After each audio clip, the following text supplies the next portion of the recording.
Ouverture du procès en appel d'Audrey Chabot. Cette femme de 36 ans est jugée pour avoir tué et congelé ses 2 bébés. Catherine Deneuve recevra à Lyon le 8e prix Lumière lors du festival qui ouvrira le 8 octobre.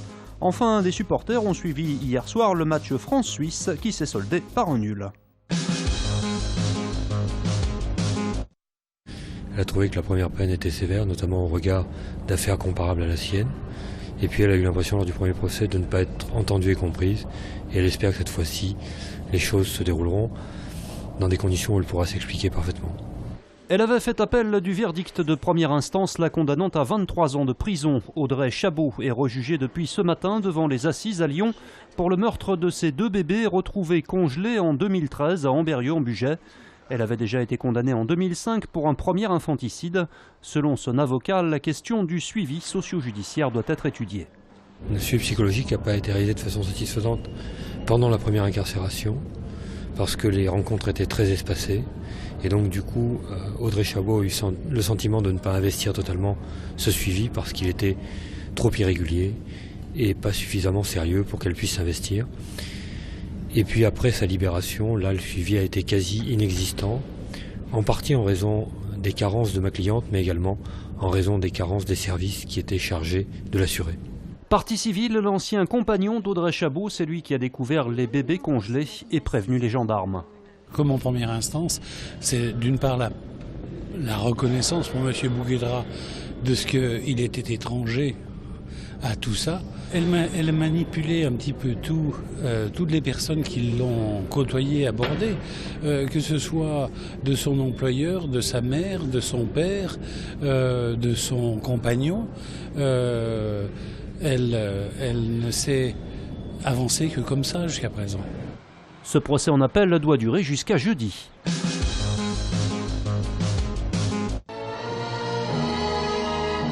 Catherine Deneuve, prix Lumière 2016. Annoncée aujourd'hui, l'actrice icône du cinéma français succédera donc à Martin Scorsese, lauréat l'année dernière.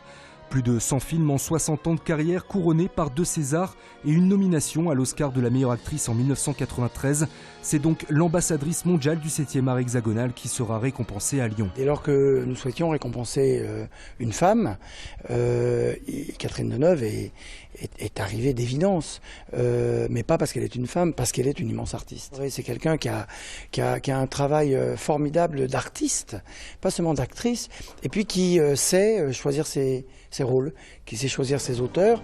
Et quand on a travaillé à la fois avec Louise Buñuel et puis qu'on fait un film social comme celui d'Emmanuel Berco, La tête haute, ça prouve qu'on sait ce que c'est que le cinéma.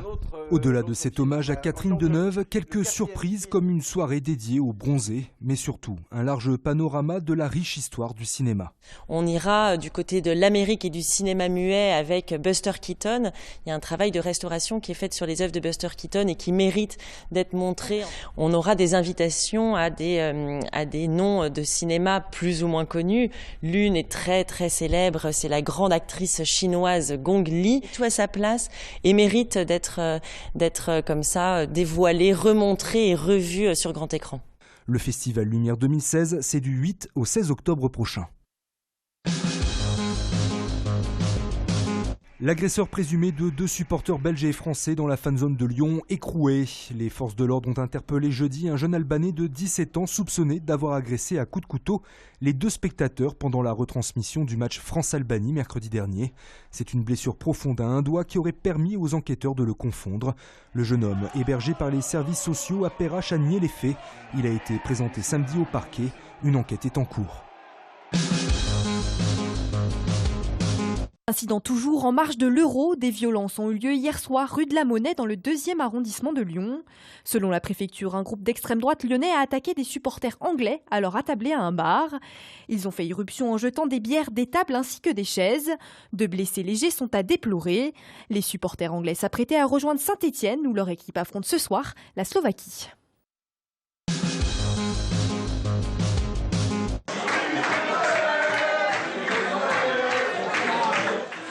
Les Lyonnais derrière les Bleus. Hier soir, des supporters s'étaient donné rendez-vous dans un bar de la Presqu'île pour suivre le 3e match de l'équipe de France dans cet Euro face à la Suisse. Un match qui s'est terminé sur un nul, 0 partout. Un résultat plutôt décevant. Déçu un peu du match, parce qu'on aurait mérité, je pense, un 2 ou 3-0. Mais bon, au final, on fait un match nul. Bon, on est qualifié, c'est le principal. Même s'ils sont premiers du groupe, c'était médiocre.